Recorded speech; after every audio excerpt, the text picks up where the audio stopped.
Hello and welcome to Podcast.init, the podcast about Python and the people who make it great. When you're ready to launch your next app or want to try a project you hear about on the show, you'll need somewhere to deploy it, so take a look at our friends over at Linode.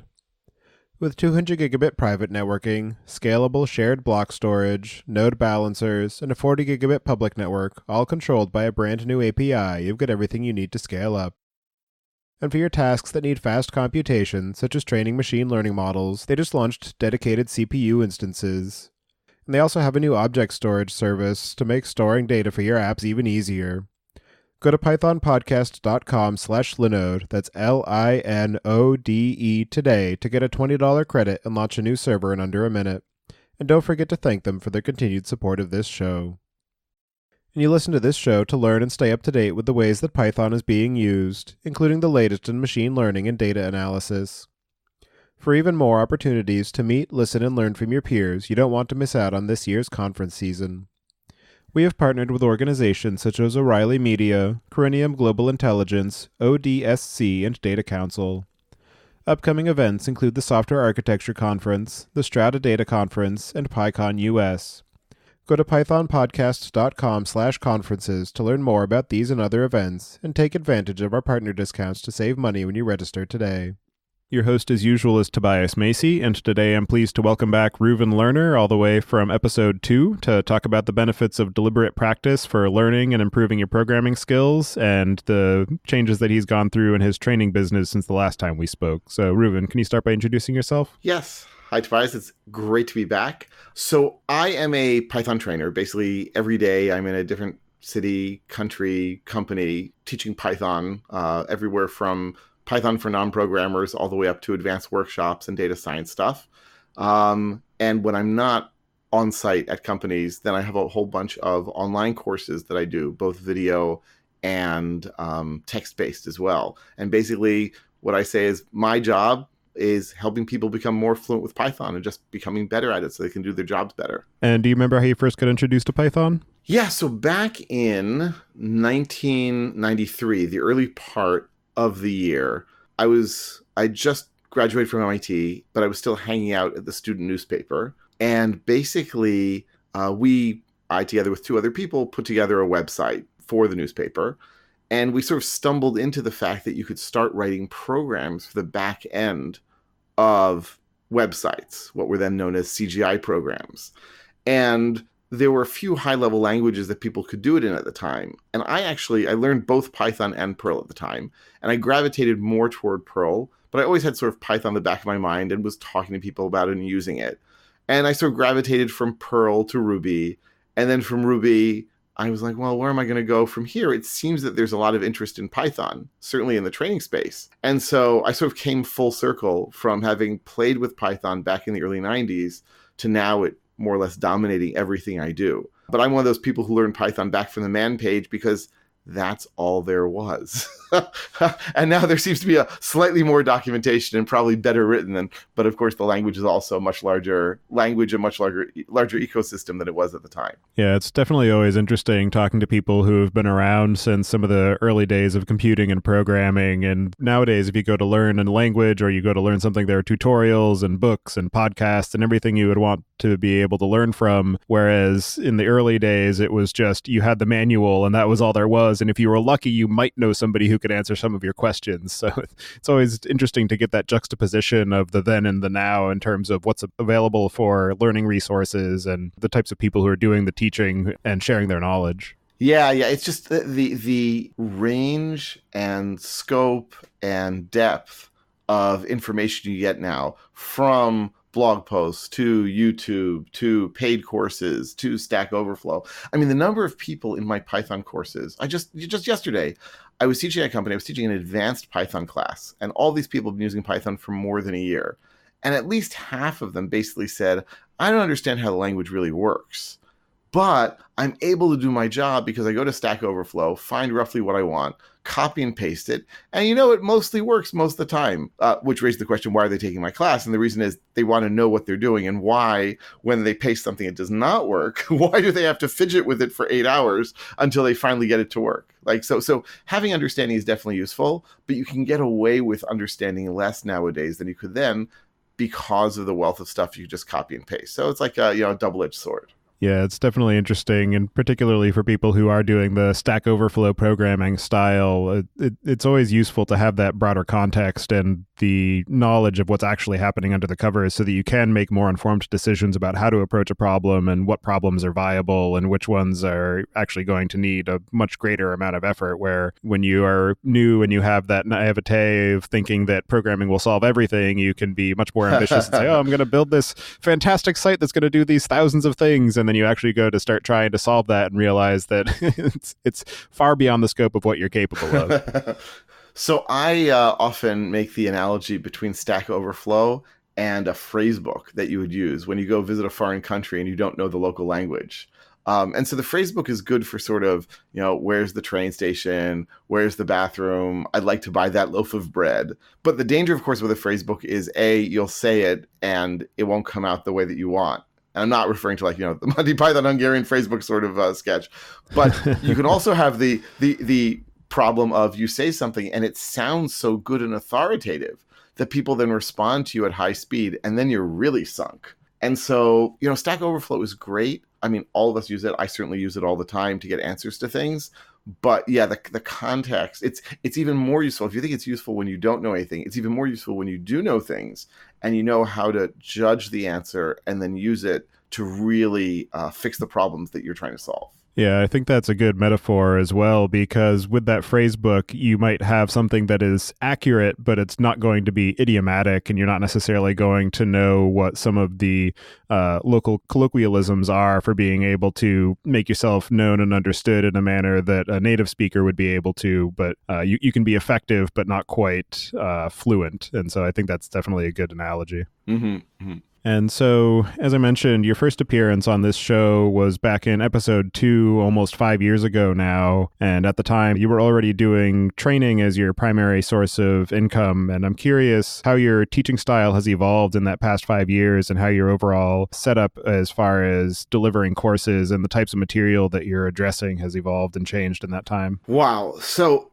a lot. It's changed a lot. I mean, look, the core is still there, and I'm still doing some of the same exercises, and I'm still still telling some of the same dumb jokes. But first of all, I now teach multiple courses. I now have about 10 different courses that I teach, whereas probably back then I had maybe 2. I probably had a course in Intro Python and a course in Advanced Python. And even then, I'd say I was suckered into thinking, well, the more things I put in my syllabus, the more my clients will like me.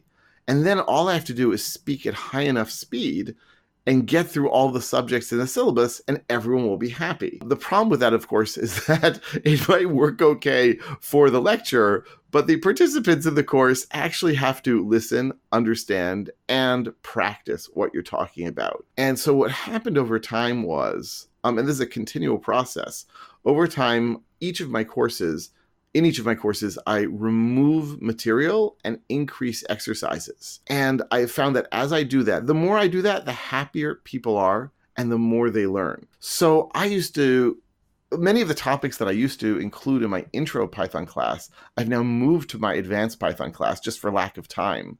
And everyone is happy. And it seems then that those subjects that I've moved just never should have been the intro class at all. Rather, I should have been pushing on the basics and exercising them and testing them in a whole lot of different ways. So that's like thing one, what I've just sort of spread out the material much more gradually. The other thing is, as I said, included many, many more exercises. So it used to be, I would say, here are dictionaries. Here's what they do. Here's how you use them. Here's an exercise. Done. Now we know dictionaries. And I began to understand that even if people understand the syntax, they don't understand the use cases. When would I use a dictionary? How would I use it? What problems can I get into? What problems are better solved with other data structures? And so now I'll typically do with dictionaries 2, 3, or sometimes even 4 different exercises, both in my intro class and my advanced class, so that they'll see, oh, I can use the dictionary as a little database. Oh, I can use it to accumulate information. I can use it as my own little namespace. Like, there are different ways that you can use it. I can use it as a dispatch table. And the more people practice, the more they start to internalize the ideas. And the more they internalize it, the more they can then start to express themselves more fluently when they want to use these data structures, methods, ideas, concepts, and so forth. So I've done a lot of that, and I would say now, I mean, I don't want to say 50% of my courses are exercises, but it's definitely much higher than it used to be. If I start when I start off, it was maybe 20%. I guess it's easily now 30 to 40%. Another thing that I've changed dramatically is, well, I don't know if it's dramatic, but like I now push and encourage my students to do pair programming when they're solving the problems. I mean, I always had lots of exercises. Now I have even more, as I said. But I saw people working on their own, and programmers tend to be a very, stubborn bunch. And I, of course, include myself in that. And basically what would happen is people would work on things. And if they got stuck, they would check on Stack Overflow, and they do the cutting and pasting we mentioned earlier. But they wouldn't really be learning necessarily. But the people who would work 2 people on one computer pair programming, wow, they learned a lot more because they actually had to communicate. They had to describe what they were doing. They had to sort of argue with some about what was the right way to do it. And so I now try, sometimes with more success than others, to encourage people to pair program when solving exercises. And I tell them straight out, I say, if you want to gain more from the course, you will do this, 2 people on one computer. I'm not going to force you, but I really think you'll get a lot out of it. And so, again, this all has to do with like practice and learning and internalizing.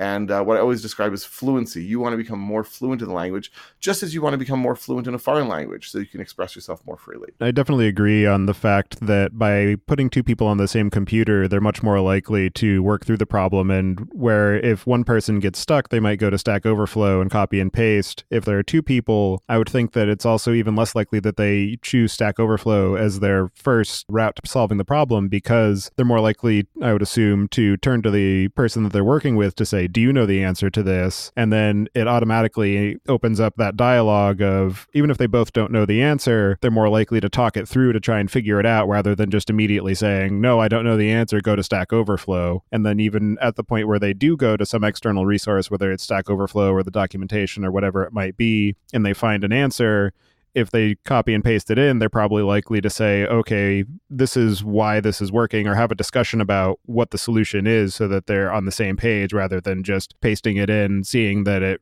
had the desired result and then moving on. 100%. Absolutely. Also, there are all these little, I sort of describe it as they're trying to climb 2 ladders at the same time.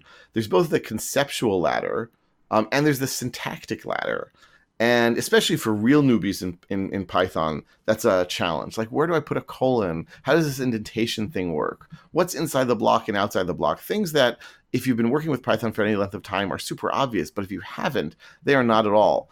And the number of people who call me over saying, my program's not working, can you help me out during exercise, who have forgotten to put a colon at the end of an if line is huge. But if they work in pairs, that doesn't happen because the other one will probably pick up on it just because you have an extra pair of eyes. So that's been when people agree to do it, that's been a big change. The other or another big change that I've made is, most courses that people give, they tend to use a lot of slides. Oh, people love slides, PowerPoint, Keynote, whatever it's going to be. And I also used to use slides. Probably when we last spoke, I would say I was half, 2/3 using slides.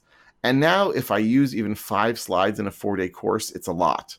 What I'm using is Jupyter, the Jupyter Notebook.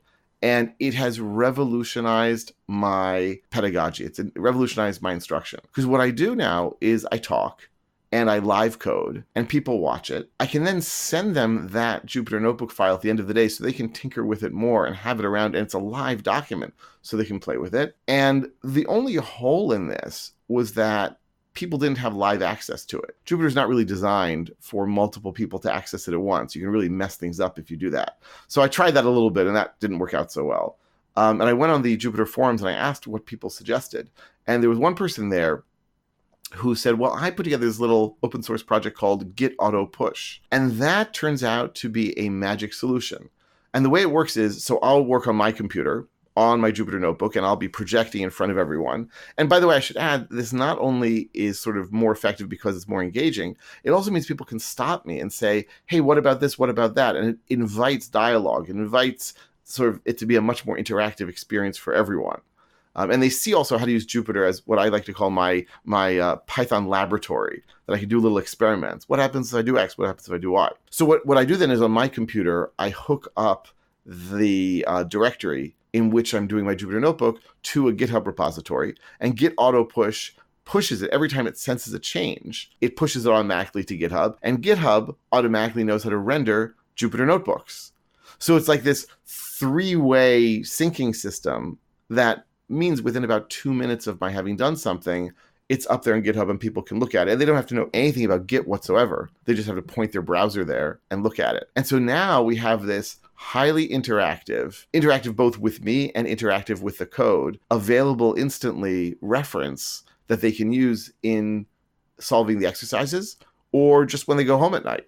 And I really think that's improved the instruction quite a bit more as well. And another thing that I liked about what you were saying before is the fact that there's the difference between learning the syntax of a language and learning the context and the idioms and when it's useful to use which techniques, because that's usually the harder piece to learn, where you can sit somebody down in front of the documentation and they can understand, okay, this is what a for loop is, this is what a conditional is, this is how I call a function, this is how I define a function, but knowing when to use each of those skills and when to extract things out and when to put it into a class or what the use cases are for modules, those are all the things that are most difficult to learn and require more experience and more experimentation. And so I'm interested to hear how your exercises and the problem materials that you give to your students address that issue of understanding and gaining context for what solutions to use when and how. So first of all, the way that I structure the exercises, typically I'll lead up to it. And depending on the course, I'll give anywhere between, or depending on the topic, I'll give anywhere between 5 and 30 minutes, let's say, of introduction and live coding and talking about it. And I'll say, okay, now you've got some background in it. Here's a problem. Solve it with the tools that you have. And sometimes it'll be more obvious and sometimes less, and they'll go and solve it. And it can take anywhere between, 10 and 40 minutes, depending on the problem. And then I go over it with them and I solve it. And because the solution is not what they're looking for, is not what they should be aiming for. It's the practice, it's the sort of path that you get there, it's the technique. So if they can see the process that I go through in solving the problem, from my perspective, the solution is not as important as that process. They should see, how do I structure it? How do I start with a little bit? And then I check it and I go a little bit more and I sort of build out and out and out in doing my coding. I mean, sometimes people say, well, I wasn't able to make it to class. Can I just get the solutions? I'll say, I'll give them to you. But really, it's that process that was the most important thing. I will also, and I'll show them when I'm solving a problem, I'll also show them a few different techniques. I'll say, well, you could do it this way or this way or this way. Here is why I prefer it this way rather than that way. Either because it's easier to read or maintain, or it's easier to test, or it's sort of less complex for people to understand, or it's faster, right? There are also the different considerations we need to have there. Now, I wish I had the time, and one of these days I will actually do it in my courses, to have people get up and show their own solutions, because I think that's a really important part of it also. I do that with my online courses with Weekly Python Exercise, where we have a forum and I encourage people to show what they've done, and everyone sort of learns from everyone else in that way. And I sometimes have courses, like I have what I call the Python Practice Workshop, which is sort of like an in-person version of Weekly Python Exercise, where in a day we go through between 6 and 8 exercises. And there I actually don't show them the solution. Rather, I will have them present it. And if we have 2 or 3 different groups present what they've done, I find that's very useful pedagogically also. And another thing that I do, especially with my non-programmers course, is because I'll give an exercise and I know that half the people won't be able to do it. And they won't be able to because they're new. It's hard. It's a lot of stuff to do. But you know what? They were probably 80%, 90% there. And something just got them stuck where they couldn't finish off. And if I'm physically located in the classroom, I can come over and take a look at their computer. But often I teach online as well with WebEx or with Zoom. And so then it's a little harder, or they're just embarrassed, or they don't even know how stuck they are. And so what I'll do is, before I go through the final solution to the problem, I'll ask people who did not get it to work to show me their code. And I love going through 2 or 3 people's code that does not work, because it's typically so incredibly close, or it points to misconceptions that they had. Misconceptions that it's not only theirs, but many people's. And if everyone's willing to sort of be embarrassed a little bit and not knowing, because, they're in the class because they don't know, then going through these problematic pieces of code can really, I think, help to emphasize some of the issues. But I'll just say one more thing here, which is I can't remember when I started, but for about 5 years now, so it might have been just before, just after I was last on the show, My hobby / obsession is studying Chinese. And the teacher I've been with for most of the time, she's an excellent teacher. And part of the reason is when she says, do you understand this? And I say, yes. She basically doesn't believe me. She says, okay, give me an example. Give me 2 examples. Give me 3 examples. And it's only when you're forced to actually come up with a solution yourself, even though you 30 seconds ago were saying, I understand it. Having to actually act on that and use it and create something based on it is a whole different story. And so, especially on the topics that are sort of hard for people to grasp, I won't really believe it when they say, no questions, we get it. I'll force them to actually do something with it. And I think that's sort of, as I call it, controlled frustration is an important part of the learning as well. And I think it's interesting, too, to talk a bit more about the way that you structure your lessons and your materials in those different contexts of in-person live training versus real-time training that you're delivering over the internet versus training that you're delivering as a recorded video that somebody's going to access asynchronously, and how you structure the feedback mechanisms for each of those and how you structure the material to make it accessible for all those different environments. Right. So this is one of those places, of course, where you learn through mistakes. So in-person training is pretty straightforward, and usually, and I live in Israel, so I don't have to worry about people holding back when they have comments or when things aren't good. There's a nice professional advantage of living here. If I teach a course here 5 to 10 times, then I've basically gotten through all the major complaints that people will have, and then I can go to other countries where they're quieter, shall we say, and be confident that it's actually going to work out okay. So the in-person training is always best as far as I'm concerned. You have that sense of presence. You know what people are doing. You know where they are. You get a sense of whether they're done with the exercise or not. And so trying to replicate that with online training, like the live WebEx or Zoom training, is hard because let's say people are done with an exercise. How do you know? Let's say people have a question. How do you know? So I mostly use WebEx, and that has like a chat. And the chat's not amazing, but it's okay. And I encourage people, don't send me private messages, send me public messages, unless it's something really private. And that way, when people have questions, when they have problems, we can all be a part of it, and it gives a greater sense of presence. I beg people, in a nice way, to turn on their cameras so we all feel like we're in class together. The worst possible thing is basically everyone has their camera off, except for me, and I'm lecturing, and they put me in a little corner of the screen. And like they sort of forget about me, except every so often when they might have a question or pick up on something. So online live training with WebEx can be great, but most of the time it's okay, and it can be really terrible depending on how people do things. And they have even this little green check mark that in theory you're supposed to use to say, yes, I agree, or it's going well. And I use that to indicate that people are done with their exercises. So I have like a graphical indication of how many people are done. So the big advantage of doing it on WebEx is basically you can reach a bunch of people who are not in the same place geographically. But if you can get people in the same place, then you definitely want to have it in person. And so given that experience, when I started to do online recorded video courses, I was, first of all, pretty much adamantly against it. I was like, well, I'll do this as a compromise, but it's really much worse because there's none of that interaction. It's all one way. I record it once. I make it available. Maybe people have questions and they'll email it to me. But for the most part, people are kind of quiet about it. Either they love it and maybe they'll email me, but most likely they, if they don't absolutely love it, then it'll be okay and they won't say anything. But it turns out that, when I first started doing video courses, I made the big mistake of just trying to do it like an in-person course. Meaning I'll talk for 30 minutes and I'll give an exercise. And by the way, I think it's very important to have exercise in the video courses as well, which I sort of figured everyone does, but it seems not. So I quickly discovered that was bad. You can't have these really long videos. And so I would break it up. And now each of my videos is somewhere between 3 and let's say 8 or 9 minutes. Maybe the longest ones, I'll have a handful of these in each course, will be 10 or 11 minutes long. But having those bite-sized chunks is much more realistic because people are going to watch it on their commute or when they're standing around or just when they have a few moments. And they're not interested in watching a half-hour lecture. They're interested in getting bite-sized information. And so by chunking in that way, it's really useful. And even so, I was like, okay, well, I'll do these video courses. I'm not sure how, whether people will really get something out of them above and beyond, say, the in-person courses. But it turns out I have one client in particular, although I've done this with a few clients. I have one client in particular where they've asked me to combine the two techniques, where basically we had students with the videos, and then we had an in-person Q&A session. And I asked people, so what do you think of the videos?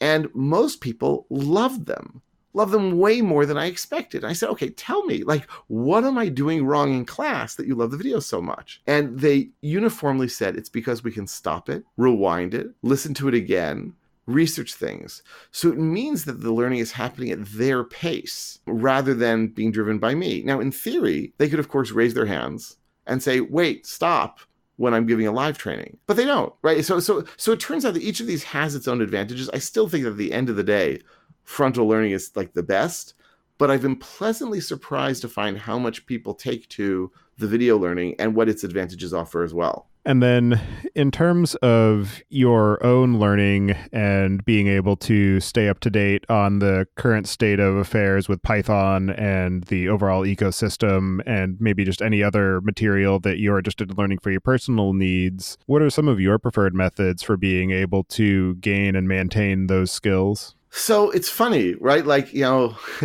where do the trainers go to learn more? I mean, I guess I could take classes. I do sometimes take classes, but it's more common for me to watch talks from conferences, either go to conferences myself.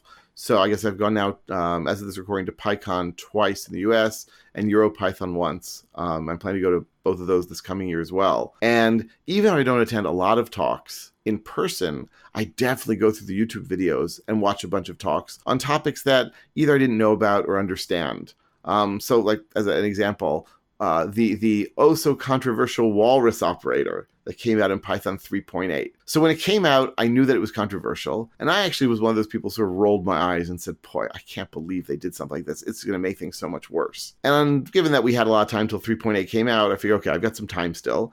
And there was a talk, I wish I could remember who gave it, at PyCon about the walrus operator, the assignment expression operator that was introduced in 3.8. And I came away from that talk saying, okay, now I get it. I get it, and this is a great idea, and I understand now how to explain to people. I understand how to use it myself. So way one that I learn things is by watching conference talks. I'll also go through blogs and news, you know, the various Python podcasts, of which this is one. In particular, there's one called Python Bytes, which is news from Python. So I like to listen to that. I usually get to it like twice a month or so, 3 times a month.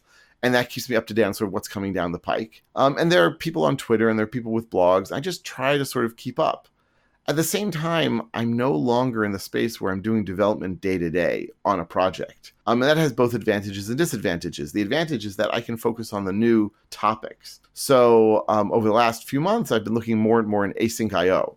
Now, I'm not doing a professional project with async IO, but it's a big new thing in the Python world. Quite frankly, I thought it was kind of dead for a while. And a number of people came up to me in PyCon and said, so do you have a course about async IO? I said, no, but now that I see how many people are interested in it, I should really get to know it. And so I've been going through a whole bunch of tutorials and blogs and playing with it myself. I also find that I learn well when I write, when I'm forcing myself to teach something.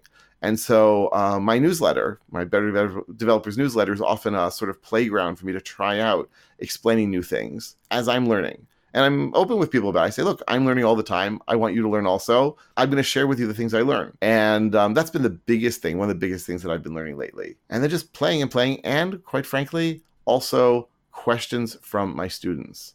One of the great phrases that I learned years ago was there are 2 types of questions. There are good questions and excellent questions. And good questions are when the student does not know the answer. And an excellent question is when the instructor does not know the answer. And I often quote that to my courses. And I say, give me excellent questions, and I will then have homework, and I'll go look it up. And so a huge proportion of what I know about Python now comes from people asking questions, me saying, I don't know, looking it up, learning, sharing it with them. And then I can incorporate, of course, into the next time I give the class and look like a genius. So it works out well for all of us. Yeah, and I think that that's interesting to call out as well, because a lot of people will assume that if they're the instructor, that means that they have to know absolutely everything about everything, and they shouldn't admit when they don't know something. But it actually makes it more valuable when you can show to your students that it's fine to not know something. It's fine to take that as just a pointer to learning something new, because it means that they're much more likely to continue their exercise of learning because of situations like that and being willing to admit their ignorance. And it just makes it easier for everyone else to see programming as a welcoming environment where they can continue to learn, rather than assuming that all programmers are all-knowing and that they're able to do all of this amazing wizardry with code because they were born with that knowledge. That's right. That's right. Just, I think it was earlier today, I was emailing someone from my mailing list who had commented to me about something. And I said, look, when you see an actor on stage or a sports star or something like that, and it looks so natural what they're doing, that seemingly natural action is the result of many years of practice. And the same is true with programming, right? Those of us who do it fairly fluidly, it's because we've been doing it for a long time. And I tell people, right, basically anyone can program. It doesn't mean everyone's going to be the most genius, brilliant superstar, but you don't need to be. I mean, I think there are plenty of Python programmers who both know the language better than I do and are better programmers than I am, right? But I'm a niche where that's okay. I don't have to be the best. I just have to be sort of good enough to explain to people. And the practice that I get has definitely helped me quite a bit. And continuing on the theme of practice, there are different ways of trying to practice new skills and cement that knowledge. And a lot of people will default to just trying the same thing over and over. And then there's also the matter of deliberate practice, where you have certain goals and you choose your exercises specifically for being able to attain those goals and cement a specific piece of knowledge. And so I'm curious if you can describe a bit about what it means to do deliberate practice and how it differs from the typical habits that many of us default to when we're trying to cement new knowledge. So look, a lot of us are like, oh, there's this new operator. Let me try it 2 or 3 times. Oh, I get it. Or there's this new function, this new technique. And you just try it a little bit and you figure, okay, now it's good enough. But you haven't really internalized it. You don't really know where you're going to want to use it. And so it's nice to find a sort of an excuse. Where can I use this? Where would this actually be useful? What problems is it trying to solve? And so first of all, trying to understand like what problem a technique is trying to solve is important. And then go and try to use it in that sort of context. I would even say use it in a number of different related contexts. There's an idea in the learning sciences world known as situated knowledge, which is that the knowledge you gain is contextualized and you can only access it when you are in that context. And the classic example given for this is math. So you go to school, you learn math.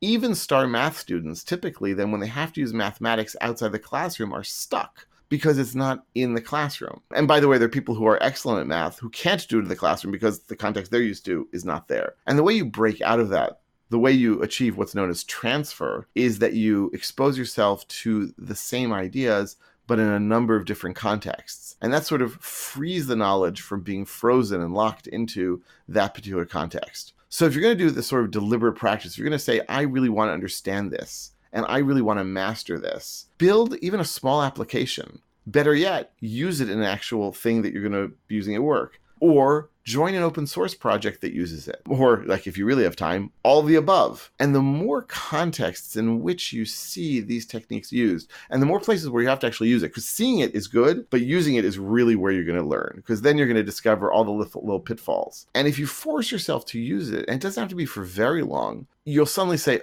oh, I get it. I understand where I should use this and how I should use this. Here's a classic Python example. Newcomers to the language are completely befuddled by where they should use a for loop and where they should use a list comprehension. And basically, like, it's just really hard for them to understand. And so many people say, oh, I get a list comprehension is just a for loop with brackets around it and written the other way around. And for years, I'd be like, no, that's not what it is. It is, but I didn't have a really good way of explaining it or talking to them about it. And now I try to explain it. Like, I mean, there's some explanations I have which I think work pretty well. At the same time, like, I sort of talk about whether you care about the action or whether you care to actually get a list back, where you want to get an iterable back from your comprehensions. But moreover, I even say to them, like I say, when you start off using comprehensions, it's not obvious when you would want to use them. But try to force yourself to use them. Find context in which you think they might be appropriate. And the more you do that, you'll more like discover the nuances of where they are and aren't appropriate. And then you'll really get it. But it will take some time. And I think the factor that so many of us forget in learning is time. I mean, the number of companies, I haven't had this happen in probably a year or so, but I used to always get these companies calling me saying, well, our developers are much smarter than average, so your 4-day course really should fit into 3 days. And I would have to explain to them, this has nothing to do with the intelligence of your developers. This has to do with giving it time to sink in, to do the exercises, to practice, and just as importantly, to make mistakes. The making mistakes and fixing the mistakes is such a crucial part of learning that we often think, oh, that's so frustrating. Yeah, it's frustrating. Yeah. But you got to go through it. I mean, literally every day now for 5 years, my Chinese teacher says, use this verb in a sentence or use that grammar pattern. And I try and I mess up. And then she says, no, try this way and this way and this way. And I tried a few more times and I get it. Now, it doesn't mean I remember everything 100%, but I'm way better off than if I just tried it once and gotten it right, because I've flubbed it a little bit, and that helps in the learning. And as far as the ways to actually engage in this deliberate practice and useful materials and resources for finding these practice exercises and executing them, what are some of the resources that you provide to your students, and any external resources that you recommend for people who are looking to engage in deliberate practice on their own? So there are now a few different online places where you can do the sort of practice that we've been talking about. And some friends/competitors are doing them as well as I am. So I've got my weekly Python exercise, and Trey Hunter has Python morsels, and Bob and Julian, I'm blanking on their last names, have PyBites. And someone who's tried all of them has said, wow, each of you has a really different style and you emphasize different things. And that's true. So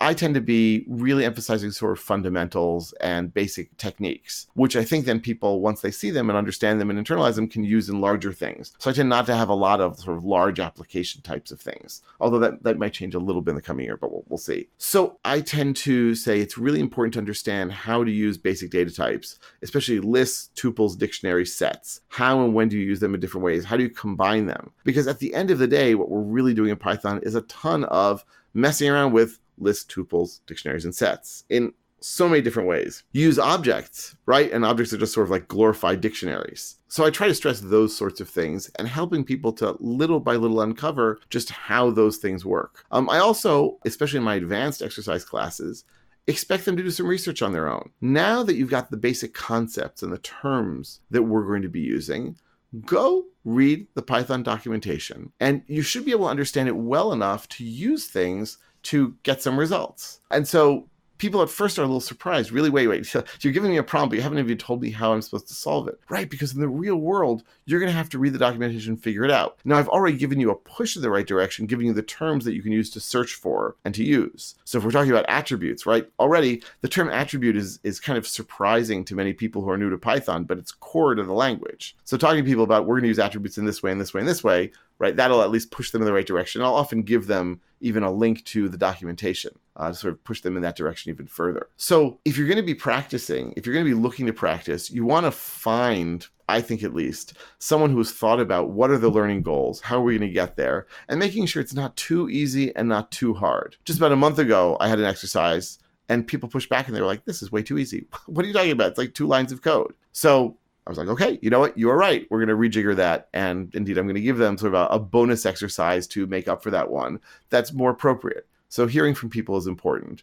And it's not always going to be perfect, but getting that balance is hard. And so it's important to work with someone who actually has thought about it. And even better yet, has gone through a few iterations of it. So they've gotten some of the bugs out, shaken them out. But again, like if you are really interested in web applications, in some ways, you might be best off not even doing just practice exercises, but going and joining a web application, working on one. And again, there are plenty of open source projects that you can join to do that. I actually have a website that I've set up called Practice Your Python. That's at practiceyourpython.com, which is a list of all the different places you can go online to practice your Python, both free and paid services. And so if you're interested in sort of playing around with Python and exercising and improving your skills, that might be a good place to go and sort of get a survey of the landscape. And always be learning. That's the other thing. Like, what I mentioned earlier, and you agreed that like it's important for an instructor to show that they are also learning all the time. We're always learning. This is a business in which you can't just say, okay, I'm fluent, I'm done. End of story, right? You're always going to be improving. It's sort of like doctors and lawyers and nurses need to always be improving their skills. And so having that attitude and that open-mindedness and that willingness to say, yeah, I'm going to, for the rest of my career, be doing more stuff and learning more things, all the better. Yeah, I think the only way you can get away with saying, I know everything I ever need to know is if you want to be a COBOL maintainer for some bank for the rest of your life. Exactly. By the way, speaking of banks, so I'm finishing up now my book for Manning of Python exercises, what we've called a Python workout, and I'm getting great feedback from people who are reading the book and reviewing it, and have done early purchases of it. And I was thoroughly convinced for years that banks, basically, and insurance companies, other like places that worry about financials, don't use floats because they are inherently inaccurate, or they can be inaccurate, not to a huge degree, but to enough like it works as a bank. And like someone wrote, this is just not true. I've worked at a bank for years and we actually do use floats. You have to decide sort of where it's appropriate and where it's not. So this is something where I was sure something was true. I've been teaching something as if it were true for years. Oops, turns out not true. So I've certainly changed my tune in what I tell people, but it's feedback like this that sort of helps me both understand things better and to teach things better. And I think as a community, I've been very impressed with the Python community in general as being willing to learn and help, because we all have stuff that we can and need to learn, and it's just part of the journey. And as you prepare for the year that's starting now and the continuing changes in the Python language and ecosystem and the overall landscape of where it's being applied, what are some of the types of practice and learning that you're looking to engage with, and what do you have planned in terms of updates or new directions for your trainings and the types of lessons that you're going to be delivering? So the two things that I'm now preparing courses for. I guess the first one I'm going to be giving it this week. So first I'm going to be doing a course in PyTest. Brian Oken, I thoroughly thank him for introducing me to PyTest in person at PyCon and then via his book.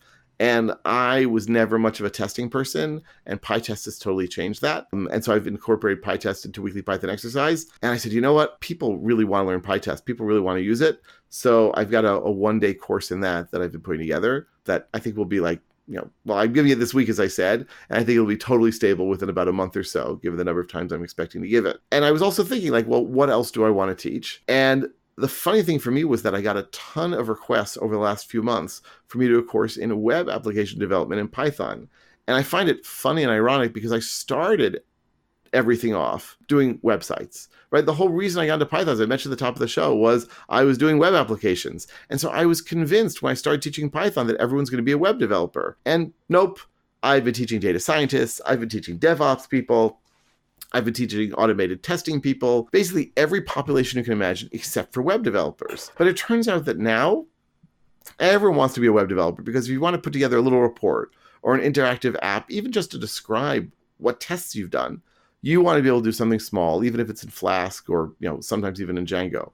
And so I've almost come full circle now. And so sometime in this year, in 2020, I'll have a course, probably 3 or 4 days, doing web application development with, I have yet to decide, in either Flask or Django. So those are my in-person training plans. And online, I'm just going to keep rolling out. I now have, as I said, I think 10 courses and 6 versions of Weekly Python Exercise. I'm planning to do a few new versions of Weekly Python Exercise on particular topics, whether it's web, whether it's probably in pandas, whether it's a bunch of people have asked me about design patterns. And in terms of video courses, I'm probably going to fill out my intro course, do something about files, something about complex data types, something about modules, and then try to do some advanced ones as well. So I've got a lot of recording planned for 2020, a lot of writing planned for 2020, in addition to everything else. But again, I keep learning, I keep enjoying it, and my students are my most valuable resource for finding out what they want to learn next. And that gives me a lot of information and insights into where I should go with my training. So are there any other aspects of teaching, learning, or deliberate practice that we didn't discuss yet that you'd like to cover before we close out the show? I'll just mention the analogy I often make in training or with training is to a stand-up comic. Not because I'm necessarily that funny, just ask my family, they will claim I'm not. But basically, you're up in front of an audience and you need to engage them. You can have the most brilliant content ever, and if you're boring, if you're not engaging, if you're not connecting with them, bad news. And so thinking about how comics or actors in general, or anyone who gets up and gives a performance, does their work, and how you can incorporate that into your training,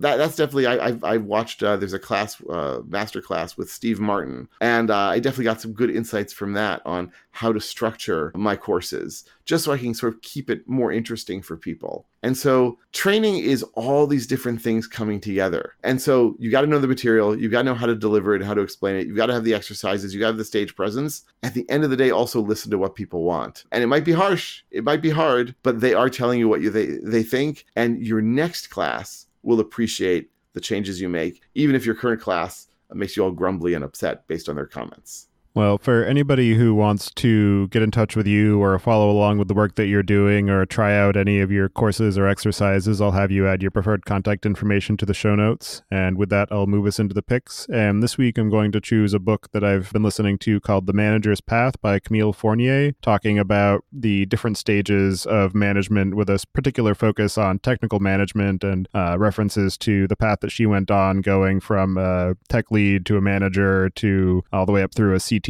So it's definitely been a useful learning resource for me to gain a better understanding of the different aspects of management at different levels. And even if you're not a manager, it's a useful book to listen to understand some of the ways that you can engage more effectively with your managers. So definitely recommend that one. And so with that, I'll pass it to you, Reuven. What do you have for picks this week? So it's not super new, but Dan Lyons is a very insightful guy who writes about technology and culture and business. And he came out with a book about a year and a half ago in late 2018 called Lab Rats: How Silicon Valley Made Work Miserable for the Rest of Us. And I think it's a really important book for people in the technology space to read. The number of people I encounter at high-tech companies where I teach, where I finish teaching at, let's say, 5 p.m., 5:30 p.m., and then they go back to their desks for 2, 3, 4 hours because they need to get things done. The intense pressure that people are under, the crazy management fads that management brings in, thinking this will make people more productive or more happy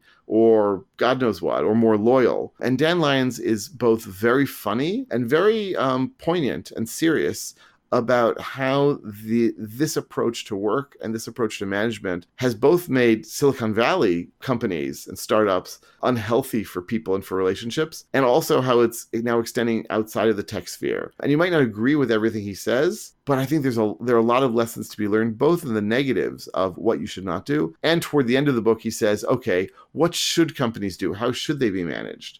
And I even gave the book to my 17-year-old who's done a whole program in entrepreneurship and technology and was rah-rah about startups. And they even had fake pitch seminars at Google and Facebook here in Israel. So she read it, and it was very sobering for her as well. So I think everyone should at least read it to have an understanding of how the world works. Well, thank you very much for coming back on the show and talking about your experience working as a trainer and some of the different ways that you're helping to teach people and help them succeed in their learning journeys, and talk a bit more about your experiences on that path as well.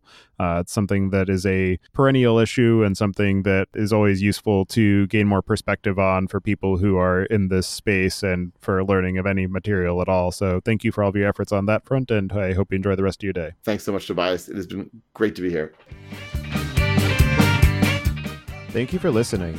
Don't forget to check out our other show, the Data Engineering Podcast, at dataengineeringpodcast.com for the latest on modern data management. And visit the site at pythonpodcast.com to subscribe to the show, sign up for the mailing list, and read the show notes. And if you've learned something or tried out a project from the show, then tell us about it. Email hosts@podcastinit.com with your story. To help other people find the show, please leave a review on iTunes and tell your friends and coworkers.